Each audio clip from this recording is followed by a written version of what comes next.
નમસ્કાર મિત્રો, વિડીયોમાં તમારું સ્વાગત છે। જી હા મિત્રો, અત્યારે હાલ મોટા અને મહત્વના સમાચાર સામે આવી રહ્યા છે। તો મિત્રો, સમાચારમાં વાત કરીએ તો ગાંધીનગરમાં ફરી એકવાર હિટ એન્ડ રનની ઘટના સામે આવતા અહંકાર મચી ગયો છે।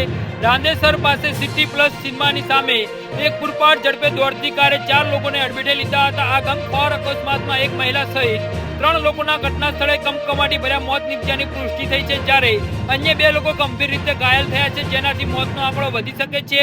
ઇજાગ્રસ્તોને તાત્કાલિક સારવાર અર્થે હોસ્પિટલ ખસેડવામાં આવ્યા છે, જ્યાં તેમની હાલત નાજુક હોવાનું જાણવા મળ્યું છે।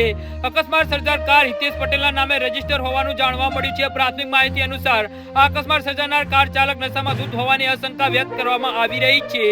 જી હા મિત્રો, અત્યારે હાલ મોટા અને મહત્વના સમાચાર સામે આવી રહ્યા છે। ઘટનાના પગલે લોકોમાં ભારે રોષ જોવા મળી રહ્યો હતો અને ઉશ્કેરાયેલા ટોળાએ કાર ચાલકને મેથી પાક ચખાડ્યો હતો। ઘટનાની જાણ થતાં જ પોલીસ કાફલો ઘટના સ્થળે પહોંચી ગયો હતો। પોલીસ તાત્કાલિક કાર્યવાહી કરીને આરોપી કાર ચાલકને ઝડપી પાડ્યો હતો અને વધુ તપાસ હાથ કરવામાં આવી છે। આ ઘટનાથી ગાંધીનગરમાં કાયદો અને વ્યવસ્થા સ્થિતિ પર ફરી સવાલો ઉભા થયા છે। જી હા મિત્રો, તો આના વિશે તમારું શું કહેવું છે તો નીચે અમારી કોમેન્ટ બોક્સમાં જરૂરથી જણાવજો અને અમારી યુટ્યુબ ચેનલને સબસ્ક્રાઇબ કરવાની ભૂલતા નહીં। વિડીયો પૂરો જોવા બદલ તમારો ખૂબ ખૂબ આભાર।